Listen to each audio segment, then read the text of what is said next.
नमस्कार मंडळी, श्री स्वामी समर्थ. 15 नोव्हेंबर 2024ला येत आहे कार्तिक पौर्णिमा.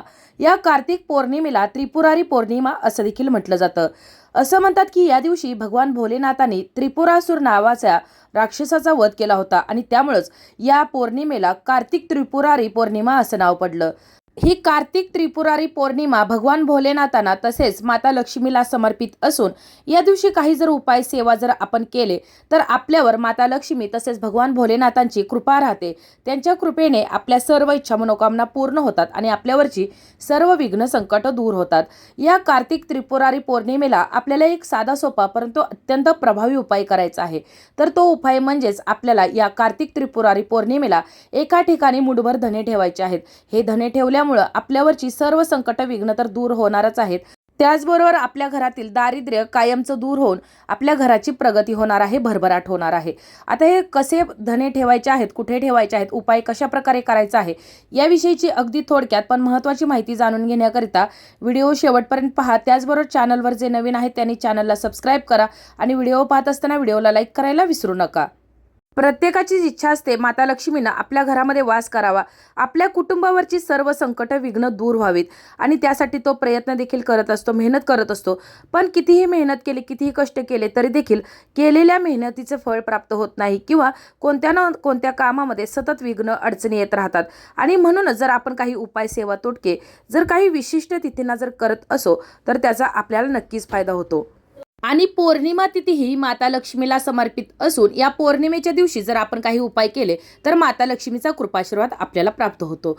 तर आपल्याला हा जो उपाय करायचा आहे, एक मुठभर धने या ठिकाणी ठेवायचे आहेत. तर आपल्याला हा जो मुठभर धन्यांचा उपाय करायचा आहे तर त्यासाठी आपल्याला हे जे धने आहेत तर ते या त्रिपुरारी पौर्णिमेच्या आदल्या दिवशीच खरेदी करून आपल्या घरी आणायचे आहेत. घरामध्ये अगोदरपासून असलेले धने आपल्याला घ्यायचे नाहीत. त्याचबरोबर हे धने खरेदी करत असताना कुठेही तुटलेले, फुटलेले, किडलेले धने घ्यायचे नाहीत, तर अखंड धने आपल्याला खरेदी करायचे आहेत. तसेच आपण हा उपाय करत असताना या कार्तिक त्रिपुरारी पौर्णिमेच्या दिवशी सकाळी किंवा संध्याकाळी तिन्ही सांजेच्या वेळेला करायचा आहे. आता हा उपाय करत असताना तुम्ही कार्तिक त्रिपुरारी पौर्णिमेला करायचा आहे, परंतु तुम्हाला जर काही कारणाने जर शक्य होत नसेल तर तुम्ही मग दर महिन्याला पौर्णिमा तिथी येत असते तर कोणत्याही पौर्णिमे तिथीला हा उपाय केला तरी देखील चालू शकतो. आता हे जे धने आणले आहेत तर ते आपल्याला एक वाटीभर होतील इतके धने खरेदी करायचे आहेत. त्यानंतर या कार्तिक पौर्णिमेच्या दिवशी सकाळी आपल्याला सर्वप्रथम तुळशी मातेची पूजा करायची आहे. तुळशी माता ही माता लक्ष्मीचं स्वरूप आहे, त्यामुळं तुळशीजवळ देशी गाईच्या तुपाचा दिवा प्रज्वलित करायचा आहे. तुळशीला 11 प्रदक्षिणा घालायच्या आहे. तुळशी मातेचा मंत्र जप करायचा आहे आणि त्यानंतर पुन्हा आपल्या देवघरातील देवी देवतांची, आपल्या इष्टदेवतांची, कुलदेवतांची पूजा करायची आहे. भगवान श्रीहरी विष्णू यांची पूजा करायची आहे. माता लक्ष्मीची पूजा करायची आहे. सर्व विधिवत पूजा झाल्यानंतर, धूपदीप दाखवल्यानंतर आता हे जे आपण धने खरेदी केलेले आहेत तर ते धने आपल्याला वाटीवर घेऊन देवघरासमोर बसायचं आहे. आता हा उपाय करत असताना कुटुंबातील कोणत्याही व्यक्तीनं हा उपाय केला तरी देखील चालेल, म्हणजेच घरातील कर्त्या व्यक्तीनं, स्त्रीनं किंवा कोणीही हा उपाय जो आहे तर तो आपल्या कुटुंबाच्या भरभराटीसाठी, सुखसमृद्धीसाठी आणि आपल्या कुटुंबावरील सर्व संकट विघ्न दूर करण्यासाठी आहे. त्याच्यामुळे घरातील कोणीही हा उपाय करू शकता. आता आपण हे जे धने आणलेले आहेत तर यामध्ये तुम्हाला चिमूटभर हळद देखील टाकायची आहे आणि हळदीने हे धने तुम्हाला सर्व पिवळे करून घ्यायचे आहेत. कारण भगवान श्रीहरी विष्णूंना पिवळा रंग अतिशय प्रिय आहे. त्यामुळे कोणताही उपाय करत असताना माता लक्ष्मीसाठी तुम्ही हळदीचा वापर करायचा आहे, जेणेकरून भगवान श्रीहरी विष्णूंचा देखील आशीर्वाद आपल्याला प्राप्त होईल. आता हे जे धने आहेत तर ते देवघरासमोर ठेवून यातील एक मुठभर धने आपल्या हातामध्ये घ्यायचे आहेत. उजव्या हातामध्ये हे धने घ्यायचे आहेत. त्यानंतर एक वेळा तुम्हाला श्री महालक्ष्मी अष्टकमचं पठण करायचं आहे, श्री सुक्तमचं पठण करायचं आहे किंवा मग तुम्ही श्रवण केलं तरी देखील चालेल. आणि त्यानंतर 108 वेळा माता लक्ष्मीचा बीज मंत्र आहे तर त्याचा जप करायचा आहे. ओम श्री महालक्ष्मी नमो नमः या मंत्राचा जप केला तरी देखील चालेल किंवा कोणताही मंत्र जप तुम्हाला माता लक्ष्मीचा जमेल तर तो करायचा आहे. तुम्हाला जितकी शक्य होईल की सेवा माता लक्ष्मीची करायची आहे, जेणेकरून माता लक्ष्मीचा आशीर्वाद तुम्हाला प्राप्त होईल. आणि त्यानंतर हे जे मुठभर धने आहेत तर ते धने तुम्हाला माता लक्ष्मीच्या चरणाजवळ अर्पण करायचे आहेत. हे धने अर्पण करत असताना माता लक्ष्मीला तुमच्या कुटुंबावर जी काही विघ्न आहे, संकट आहेत किंवा कोणतीही अडचण असेल तर ती दूर करण्यासाठी प्रार्थना करायची आहे आणि त्यानंतर आपल्याला हे धने त्या ठिकाणी अर्पण करायचे आहेत. त्यानंतर पुन्हा एकदा या वाटीतील एक मुठभर धने तुम्हाला हातामध्ये घ्यायचे आहेत, उजव्या हातामध्येच घ्यायचे आहेत. जी सेवा मी आत्ता सांगितलेली आहे तर ती सेवा तुम्हाला पुन्हा एकदा करायची आहे. आणि त्यानंतर तुम्हाला 2 लवंगा देखील या धन्यामध्ये ठेवायच्या आहेत. आणि त्यानंतर एक पिवळ्या रंगाचं किंवा लाल रंगाचं वस्त्र घ्यायचं आहे, नवीनच कपडा असावा. आणि त्यानंतर या कपड्यावरती तुम्हाला हे जे मुठभर धने आहेत आणि यामध्ये 2 अखंड लवंगा ठेवायच्या आहेत. आता मी तुम्हाला अखंड वस्तू का सांगते तर माता लक्ष्मीला अखंड वस्तू अत्यंत प्रिय आहेत. आणि ज्यामुळं माता लक्ष्मीला जर तुम्ही अखंड वस्तू जर अर्पण करत असाल किंवा अखंड वस्तूंचा जर उपाय करत असाल तर तुम्हाला फळ देखील अखंड प्राप्त होणार आहे. त्यानंतर तुम्हाला या 2 लवंगा आणि हे जे मुठभर धने आहेत तर त्याची एक पोटली तयार करायची आहे. आणि ही जी पोटली आहे तर ती पोटली तुमचा मुख्य दरवाजा जो आहे, प्रवेशद्वार आहे, तर त्या प्रवेशद्वाराच्या आतल्या बाजूला तुम्हाला ही पोटली बांधायची आहे. जेणेकरून माता लक्ष्मी तुमच्या घरामध्ये वास करेल आणि घरामध्ये जी नकारात्मकता पसरलेली आहे तर ती देखील दूर होईल, घरामध्ये भरभराट होईल, प्रगती होईल. त्यानंतर पुन्हा एकदा तुम्हाला अशाच प्रकारे एक मुठभर धने घ्यायचे आहेत, उजव्या हातात घ्यायचे आहेत, 2 अखंड लवंगा घ्यायच्या आहेत, कुठेही तुटलेल्या किडलेल्या नसाव्यात. त्यानंतर आपल्या उजव्या हातामध्ये हे धने घेऊन पुन्हा एकदा आपल्याला माता लक्ष्मीला प्रार्थना करायची आहे. श्री महालक्ष्मी अष्टकमचं सूक्तमचं पठण करायचं आहे. आणि त्यानंतर हे जे मुठभर धने घेतलेले आहेत, ही लवंग घेतलेले आहे तर त्याची एक पुन्हा एकदा तुम्हाला पोटली तयार करायची आहे.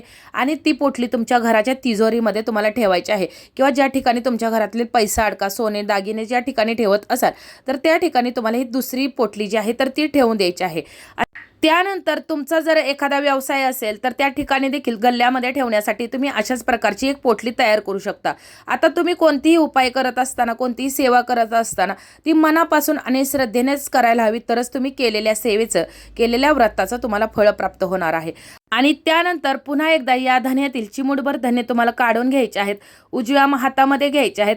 आणि तुमच्या घरातील जो कर्ता पुरुष आहे, घरामध्ये धन कमवून आणण्याचं काम करत असेल किंवा स्त्री असेल तर तिच्यासाठी पुन्हा एकदा तुम्हाला माता लक्ष्मीकडे प्रार्थना करायची आहे.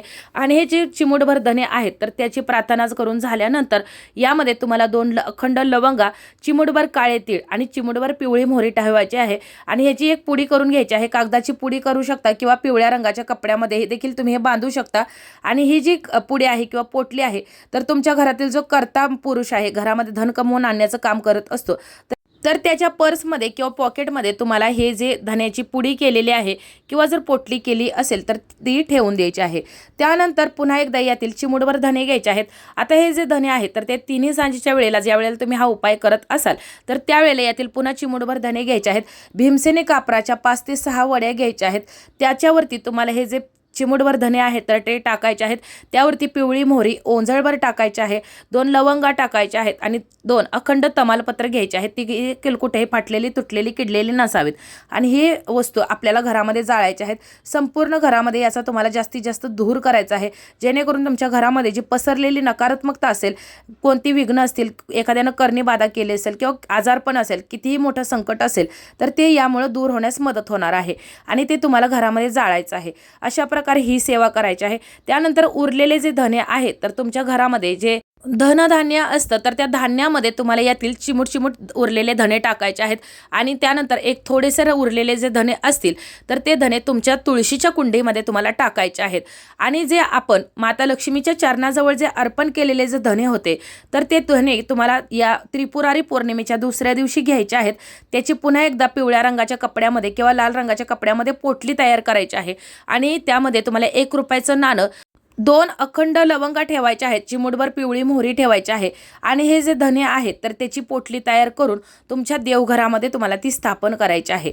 जेणेकरून दररोज सकाळ संध्याकाळ देवपूजा करत असताना आपल्याला या अभिमंत्रित केलेल्या पोटलीची पूजा करता येईल आणि माता लक्ष्मीच्या कृपेने आपल्या घराची भरभराट होईल, प्रगती होईल. परंतु कोणतीही सेवा करत असताना, उपाय करत असताना तो अगदी मनापासून आणि श्रद्धेने करायला हवा, तरच आपण केलेल्या सेवेचं, केलेल्या उपायाचं आपल्याला फळ प्राप्त होत असतं.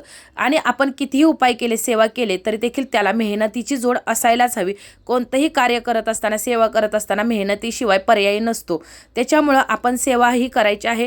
त्यानंतर तुम्हाला जरी कार्तिक त्रिपुरारी पौर्णिमेला जरी ही सेवा करणं, उपाय करणं शक्य झालं नाही तरी देखील दर महिन्याच्या पौर्णिमेला किंवा कोणत्याही विशिष्ट तिथीला अशा प्रकारे तुम्ही हा उपाय करू शकता. तर अशा प्रकारे आपल्याची ही माहिती, आजचा हा व्हिडिओ तुम्हाला कसा वाटला कमेंट करून जरूर कळवा.